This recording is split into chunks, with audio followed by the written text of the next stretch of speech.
peace, and I'll talk more about that later. And you can start by joining us with Love is My Decision.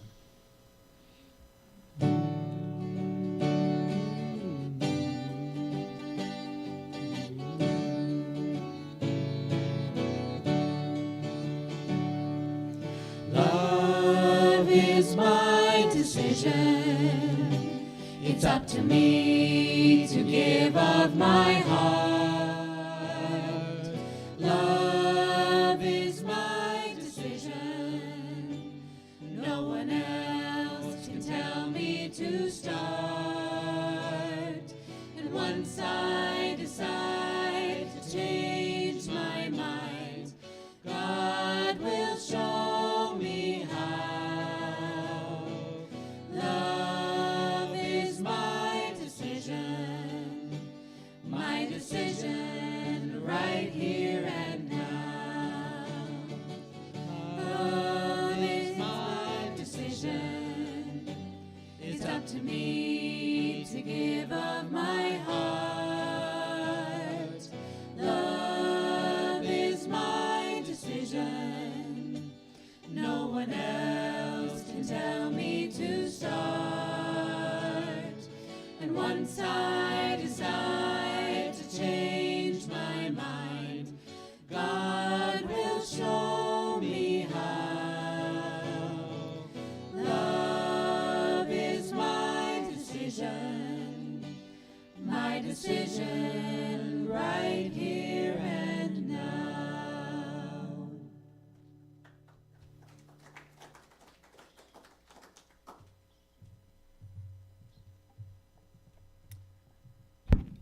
Good morning.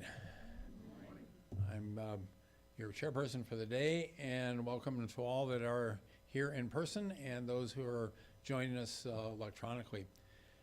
I have a story for you today that I don't know whether it's historically accurate or not, but it has a profound truth to it.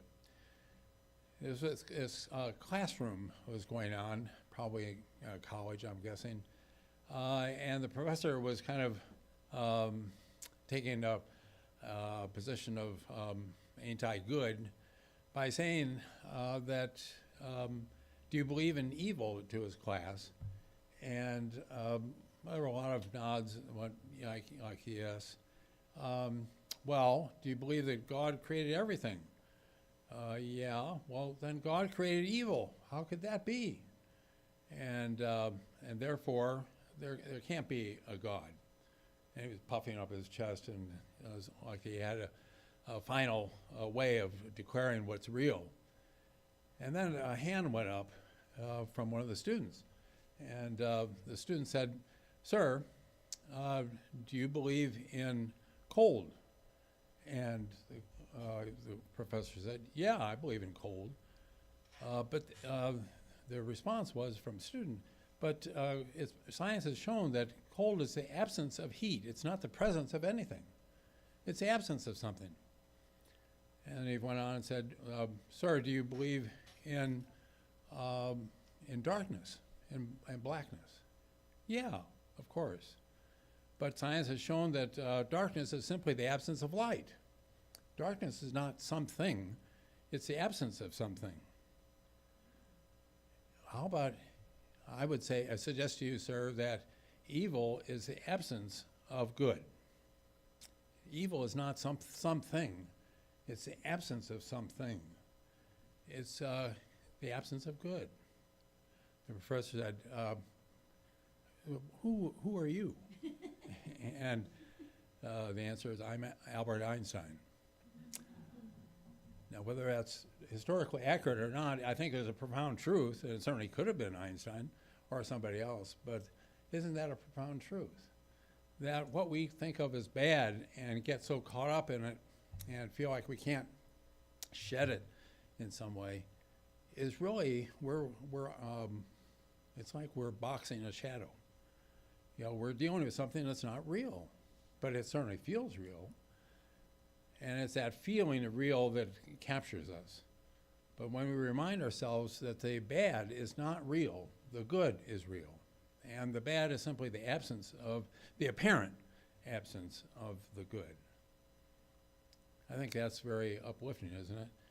And so I would suggest that anytime we are encompassed by some of the negative feelings that we all can have air to, it's simply the absence of the positive.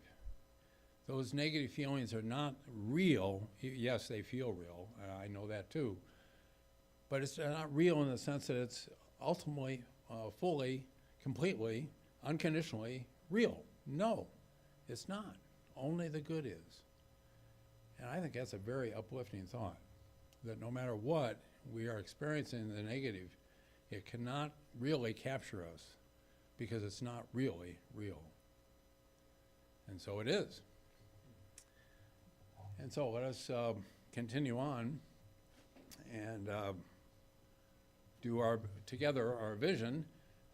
Again, reading from a kind of word to word in a very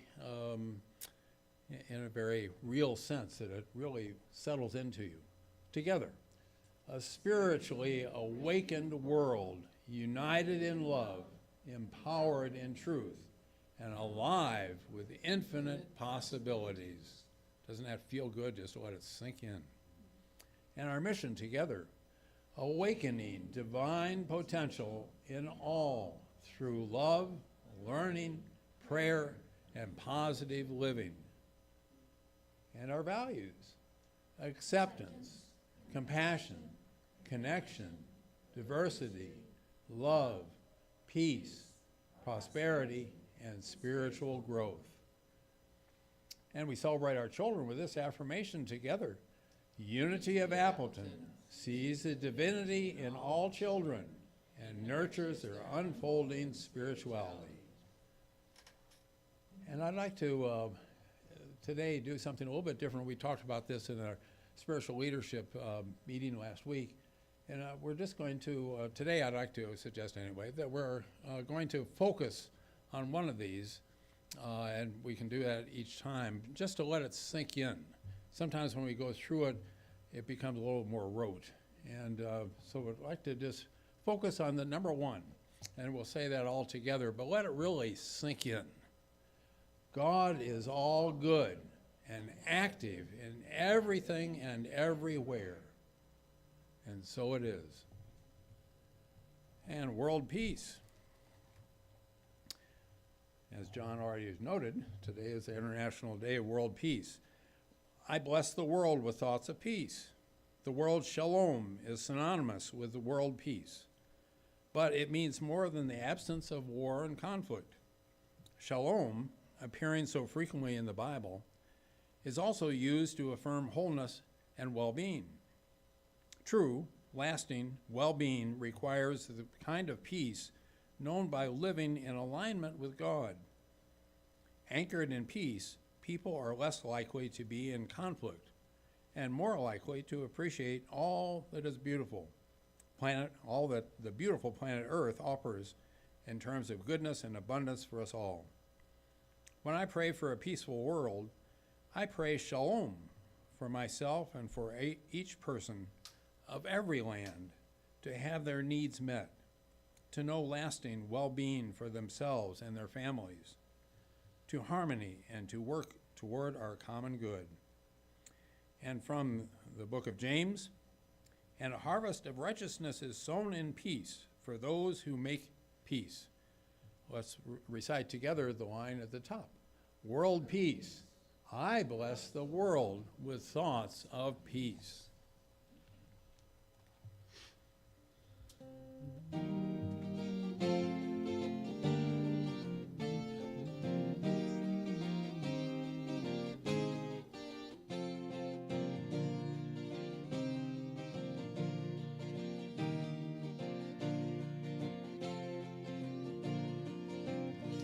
It's in every one of us to be wise.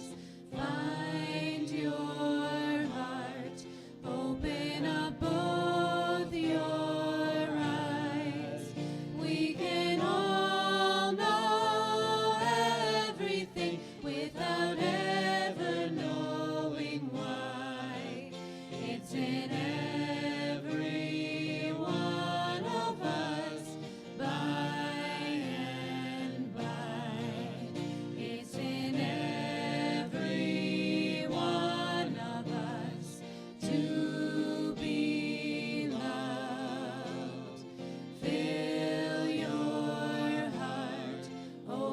to skies above. We can all love everyone without ever knowing why. It's in every one of us, by and by.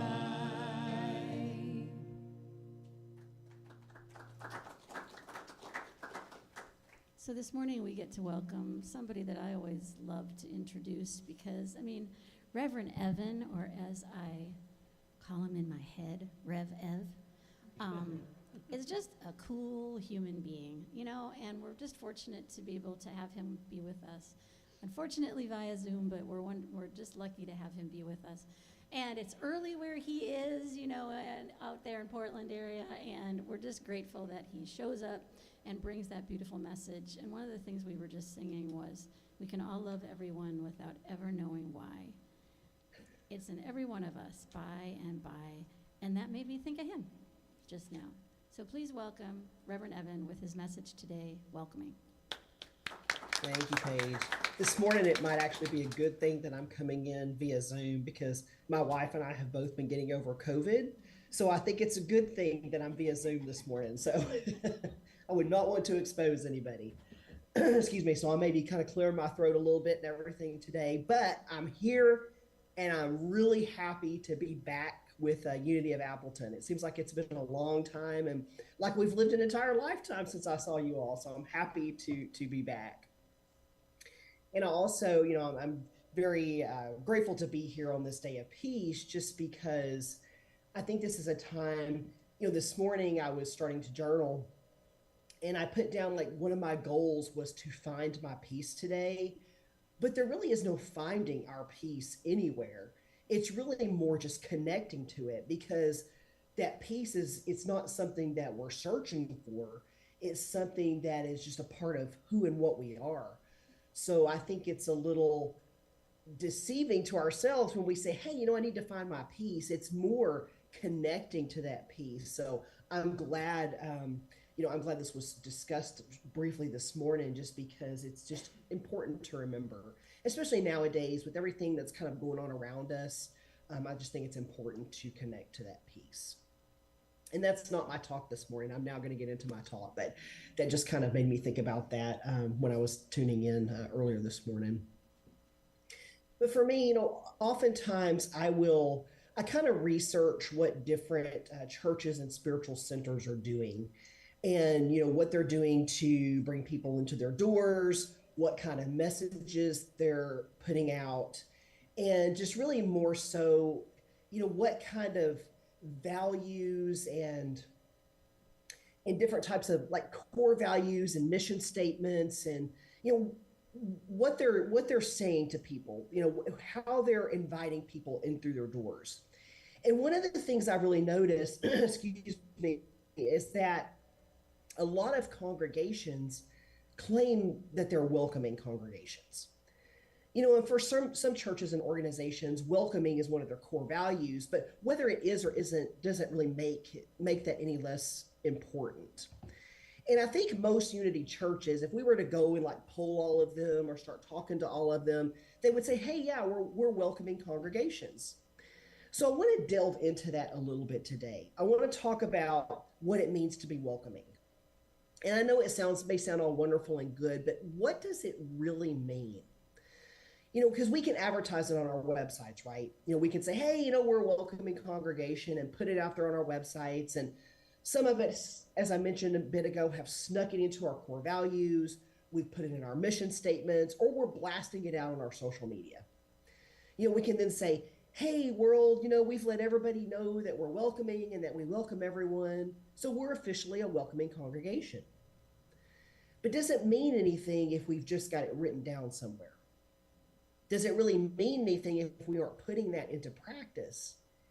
And if we do want to put it into practice, what does it look like? So whether you've been around Unity for a long time or you're brand new to it, one of the things that we really try to just drive home is the fact that, you know, we can go to church on Sundays, we can listen to messages and feel good, and if that's what we choose to do, that's fine. If we choose to stop there, that's fine. But at Unity, we also like to take it a step further. We also like to really put into practice what it is that we hear in our messages on Sunday, what it is that we take away when we read books, spiritual books, or study spiritual texts or attend classes. So how is it that we can really put welcoming into practice? So the thing about being welcoming is that we want to make sure that we really do welcome all, with absolutely zero exceptions. We want to make sure that whoever walks through our doors feels like they have found a spiritual home. And we want to know that regardless of the color of someone's skin, the spiritual or religious paths that they've walked, their sexual orientations, their gender identity, their age, that they feel welcome. That if they choose to do so, they have found a home when they walk through the doors of our churches or centers. Sometimes all it takes is just a hello. A hello with a welcoming smile. Just asking someone, hey, I haven't ever seen you before. What's your name?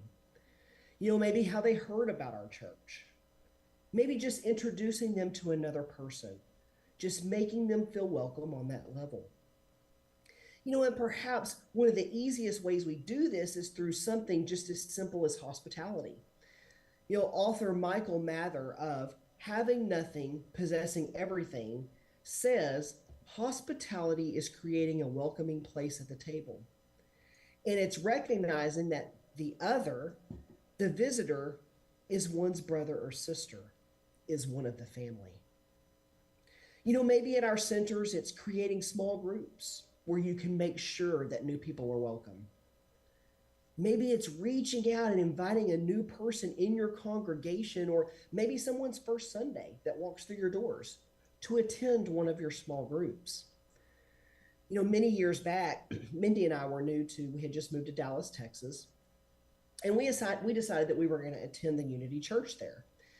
I wasn't even a ministerial student at the time. So, I wasn't a minister, because people tend to be more welcoming, honestly, when you walk in and tell people you're a minister.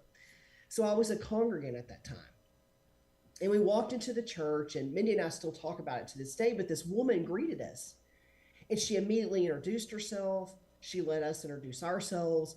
And then she took the time to actually show us around the church. She gave us a tour. She also introduced us to some of the people in the church.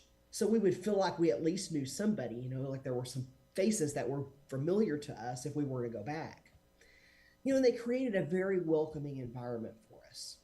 And I still remember the way that happened and that happened. And when I was a senior minister at the Unity of Madison, there in Madison, Wisconsin, I implemented that same policy because it was something that I never forgot. So those are some of the ways where we can practice being welcoming when it comes to inviting new people into the church or welcoming new people into the church. Another thing that's important in creating a welcoming environment is that, like almost any church, we get people from all walks of life here at Unity. People with all different kinds of experiences when it comes to finding or attending a church. Some people are coming to us from denominations where they didn't feel welcome for whatever reason. Maybe there was some form of Bible abuse. Maybe there was abuse of other kinds. A lot of that has been coming into light more over the years. And when I say Bible abuse, it might be a little confusing to some. What that means is, and I've seen that a lot, specifically more like in the LGBTQ plus community, and I'm sure it's been in other communities too, where people use biblical verses to basically abuse other people and say, hey, this isn't, you're not welcome in the church because the Bible says this or that. So that's kind of what I'm talking about when I mention Bible abuse.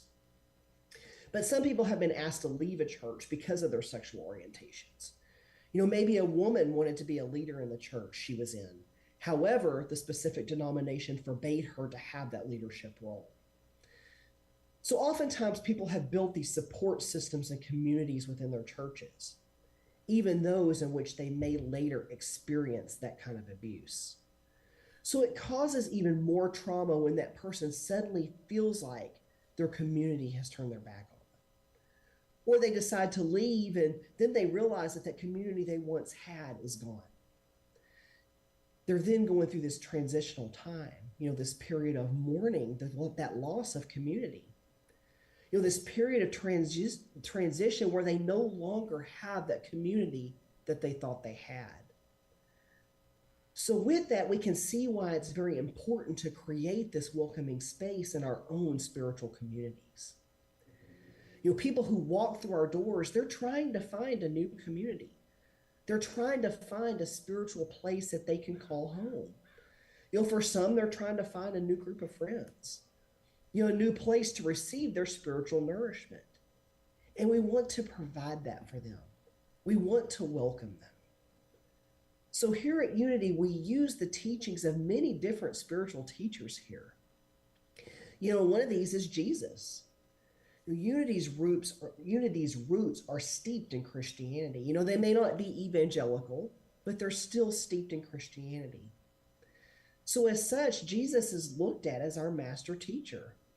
So I refer to Jesus when I quote what he said about welcoming. Some of us may be familiar with Matthew 25:35 of the Holy Bible. It's a popular verse, and it may sound familiar when I read it. It says, "I was hungry and you gave me food. I was thirsty and you gave me drink. I was a stranger and you welcomed me." And then Matthew 25:40 says, "Truly I say to you, as you did it to one of the least of my brothers, you did it to me." And does anybody know how that would be so applicable to our teachings at Unity? I would ask if anybody would care to guess, but I can't hear your responses probably. So I'm just going to kind of let that one simmer for a minute. But would anybody care to guess? Just think about it for a moment, why that would be so specific to our teachings here at Unity. Now, there are a lot of reasons, but if you're familiar with our Unity 12 powers, one of these is love. And when we practice love, we practice one of the core teachings here at Unity. Because when we approach things from a spiritual perspective, there is no separation between us and the visitors that walk into our communities. Sure, they may feel like strangers when they first walk in because it may be a face that you've never seen before, but are they really strangers? So there's no separation between you or me. There's no separation between you or the person sitting next to you. You or the person that may be driving by your church in a car right now. We are all one. So when we welcome another person, we are practicing one of our Unity core teachings of love. We are practicing the thing that Jesus mentioned in the Bible more than any other thing he mentioned, which is love. And we are also practicing oneness. We are practicing it, even celebrating the fact that in spirit, there is no separation. And we could even go before Jesus' time if we wanted to. I'm talking about hardcore, old school, Old Testament or Hebrew Bible here. In Leviticus 19, verses 33 through 34, the Eastern Standard Version of the Bible says, "When a stranger joins with you in your land, you shall not do him or her wrong. You shall treat the stranger who joins with you as the native among you. And you shall love this person as yourself, for you were strangers in the land of Egypt. I am the Lord your God." So you may hear that and say, "Oh, Evan, that's Old Testament. How could that possibly be applicable to me today?" And it also mentions Egypt. That's not talking about the church. Well, also here at Unity, and if you've been around for a while or you're new, we study the Bible metaphysically. And what I mean by that is that we don't take the verses literally. Instead, we read them, we study them, we take the time to ponder them, and we think about what it is that they mean for us individually at any given time. So when we think about welcoming in the church, and we think about those biblical verses that we should treat the strangers as a native among us, that sounds like we should treat them, or sounds to me like we should treat them as a part of our community already, even if it's the first time we've ever laid eyes on that person. Maybe we don't know them the way that we've known everybody else in the community. Maybe you've known the person sitting next to you for 20 years.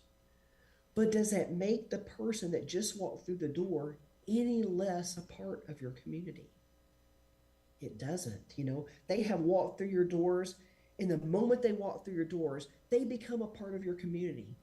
Even if you never see them again, they were part of your community for the moment that they were there.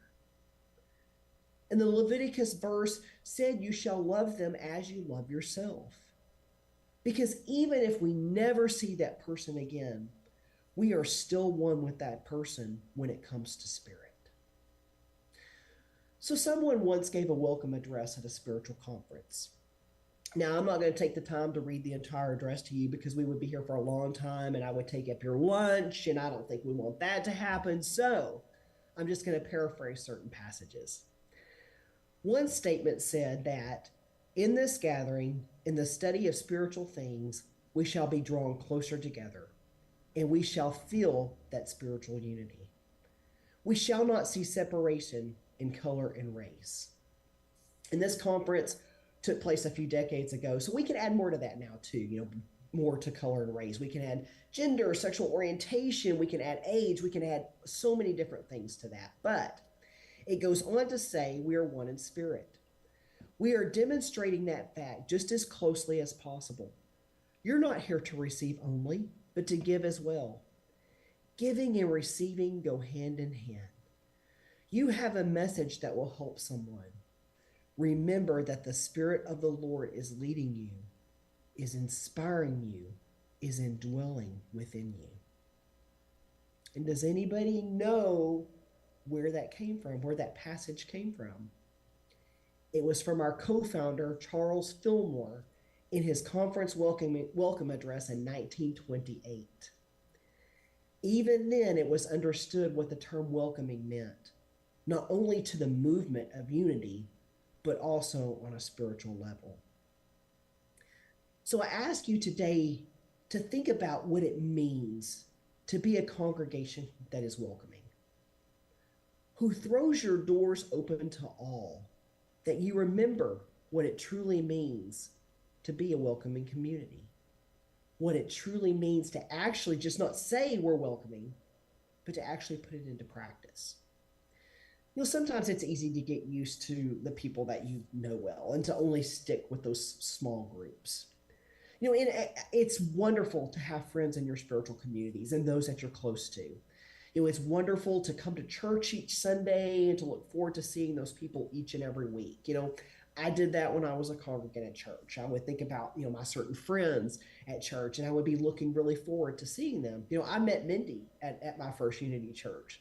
So every Sunday before we started dating, I looked forward to going to church and to seeing her. Because also in that, we find comfort, right? We find comfort when we are around our friends in our spiritual communities, and we're around those people that we know. And it sometimes puts us out of our comfort zones to talk to a new person. I mean, hey, I'm actually an introvert. So, becoming a minister was really a step towards growth, or a really growth step for me, because I used to just talk to just the people I knew, and I really had to put myself out there to begin to talk to new people and to introduce myself to new people. And it can sometimes also initially feel awkward when we have new people join our closer knit circles, right? Because suddenly you've built this rapport with people you know, and suddenly there's somebody new there that you may not yet know. But also think about the joy it can also bring. It can bring new experiences. It can bring new stories. It can bring new energies. It can be a new part of ourselves in this oneness that we celebrate. Even the people that we know well now, at some point we were new. We had just met that person. And now look at the wonderful relationships that we have now. Just imagine how we can expand that energy, expand that oneness of who we are when we open our doors. And more than just that, when we open our minds and our hearts to welcome new, amazing people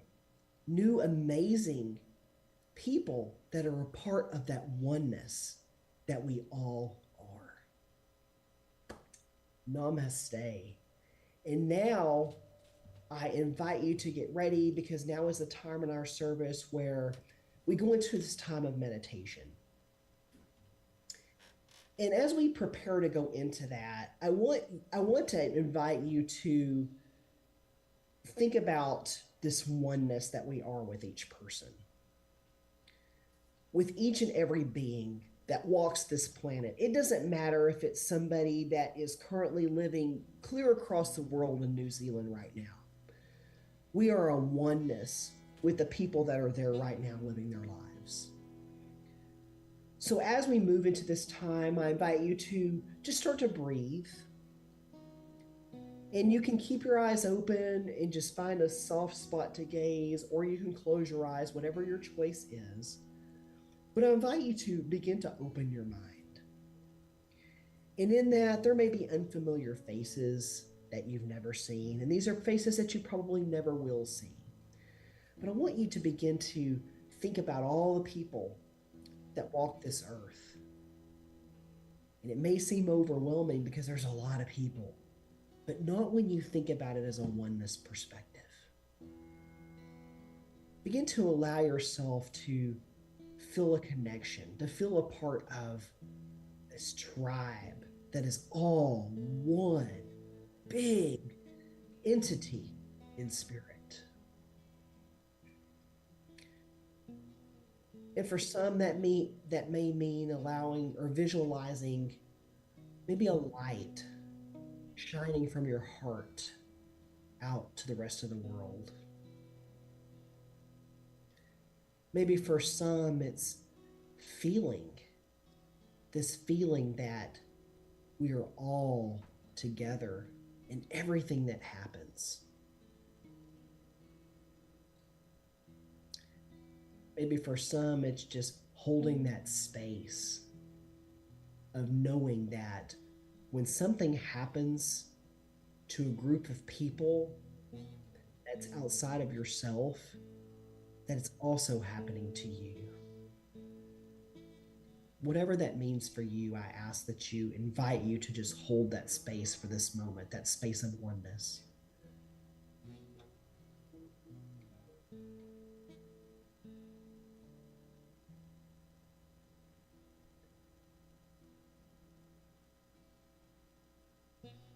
And just taking the words of Jesus and just knowing that whatever happens to one of your brothers or sisters, that it's also happening to you.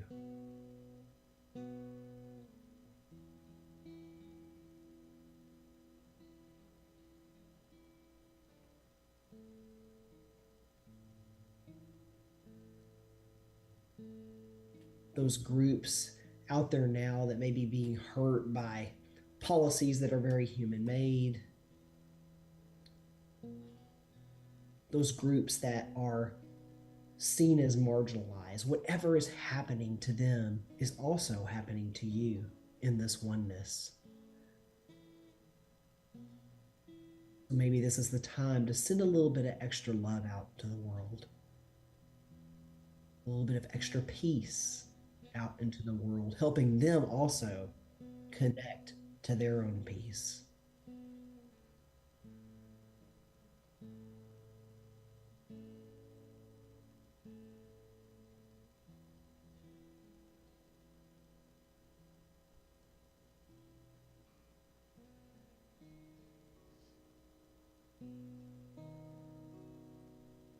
Taking the time to maybe send that love out to people who haven't yet walked through your doors for the first time. Wrapping them in love before you ever even lay eyes on them.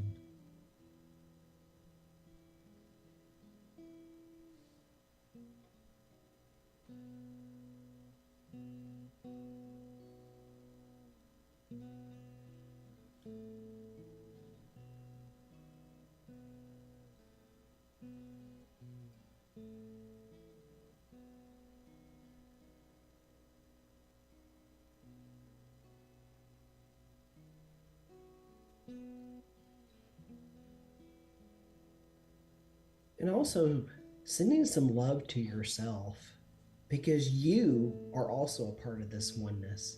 It's not just everybody else that seems to be out there, it's also you.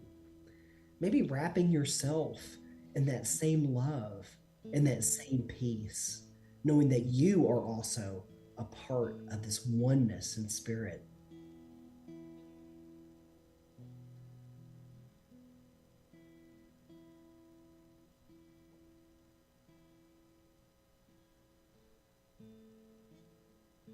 Taking the time to really also love yourself.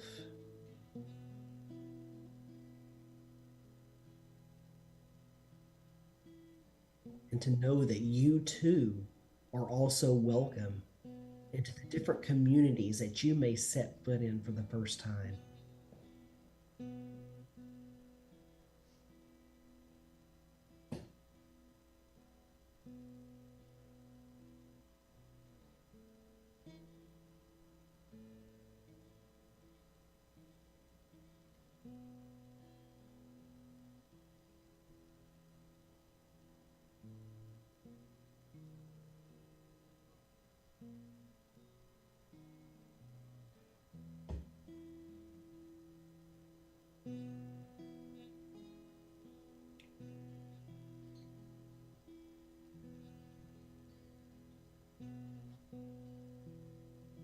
And as we begin to bring our attention back to this time and space, I invite you today to try an exercise when you leave your community today. I invite you to begin to see people when you're at a restaurant, when you're at the mall, to look into the eyes of another person and don't see a stranger, but to actually see a part of an extended part of yourself. To just really look into their eyes and to see that. You'll find that there aren't really so many strangers among us as there are a part of ourselves. So just take a moment to breathe and to just breathe in this oneness and this peace and this love that we all are. And so it is on this day.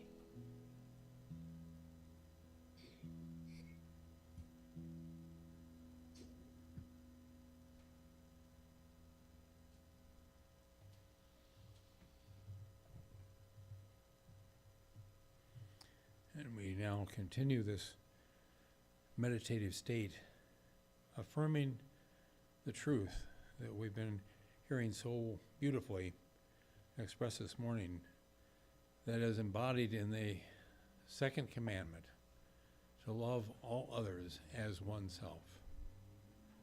And so we pray and affirm that love is the truth, that anything opposite to love doesn't really exist. It's only love, it's only oneness, it's only welcoming, it's only compassion. We are here to be vessels of love because we are loved. And we share that fully, freely, and powerfully. We are the love that lights the world, and so it is. Amen. Now we move from prayer to our affirmation of prosperity. This is the time when those of us who feel Unity of Appleton is our spiritual home practice putting spirit first in our financial life. This practice prospers the spiritual community we love and supports our own spiritual growth and prosperity. Please give whatever amount Spirit guides you to give, whether it is in person or electronically, or whatever that amount is. Take that gift into your heart and bless it with your love. Feel free to bless the plate as it passes by. Let yourself feel grateful to God in you as your one source. Then please join in our affirmation of prosperity. Together, Unity of Appleton is alive with the energy of spirit, in the flow of divine abundance, and radiant with unlimited possibilities. And together we celebrate giving and receiving. Divine love in and through me blesses and multiplies all that I am, all that I have, all that I joyfully give and willingly receive. I give in love and trust that God is my source.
we pause, knowing that joy, peace, and love fills every cell of our body and is reflected in these, our gifts, and is reflected in all that we give from every cell of our body to the world, of which we are one. Amen.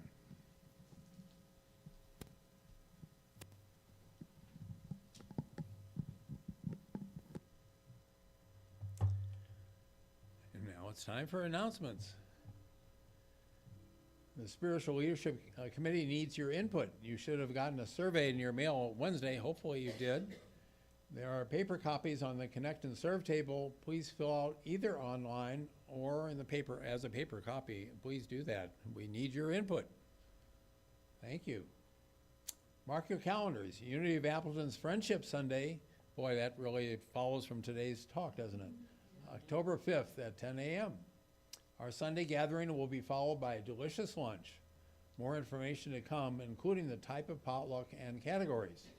Please ask your friends and families to join us. We are all one.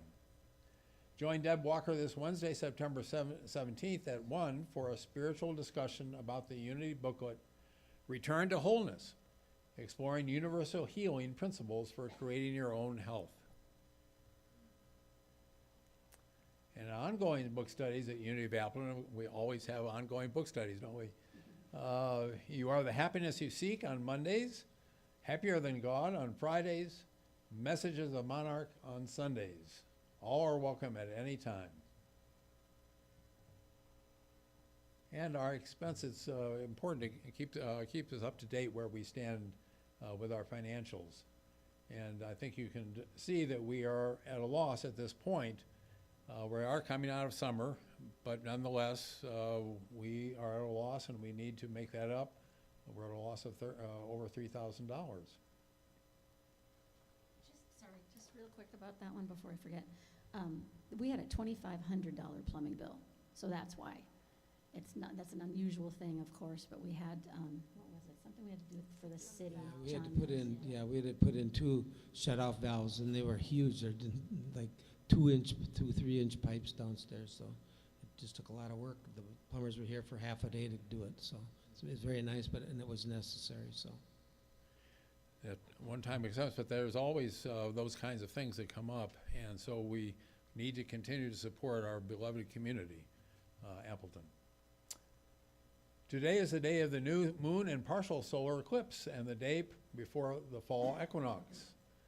Perfect time to gather in the community for Kirtan with local organization Love, Light, and Harmony. Kirtan is a call and response chant that helps bring you to a joyful, meditative state. It is our vision that Kirtan with love, light, and harmony fosters universal community, opening a space to recognize and remember that we are all connected on a vibrational level. So that's this evening. Join us at 6 for a cup of tea and Kirtan. A $15 donation cheerfully requested, but no one is turned away if unable to pay. Come chant with us. Adult Pizza Party.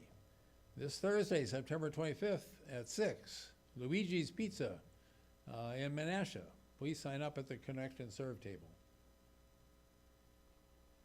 And now and then the last announcement is that Linda will be the prayer chaplain today. So if you want prayer at the end, she'll be back at in that room at the very back.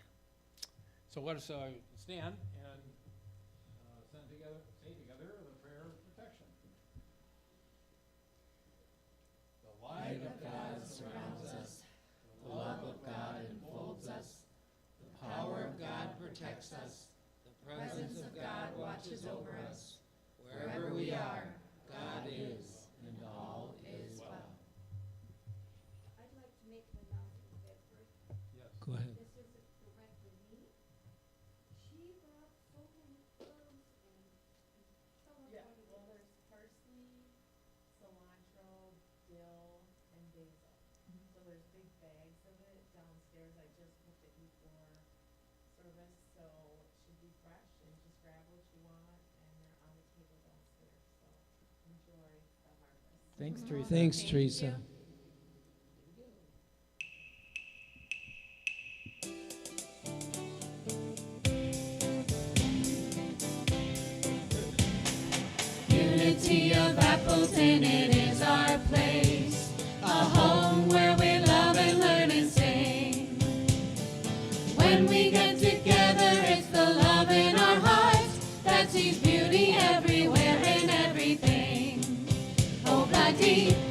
da, life is love, yeah. La la la la, life is love. Oh blah dee, oh blah da, life is love, yeah. La la la la, life is love. I am so thankful that we are right here. With the love we have, it's really true. If we all stay mindful and we practice grace, there is no limit to what each of us can do. Oh blah dee, oh blah da, life is love, yeah. La la la la, life is love. Oh blah dee, oh blah da, life is love, yeah. La la la la, life is love. And if you know that life is love, sing oh blah dee blah da.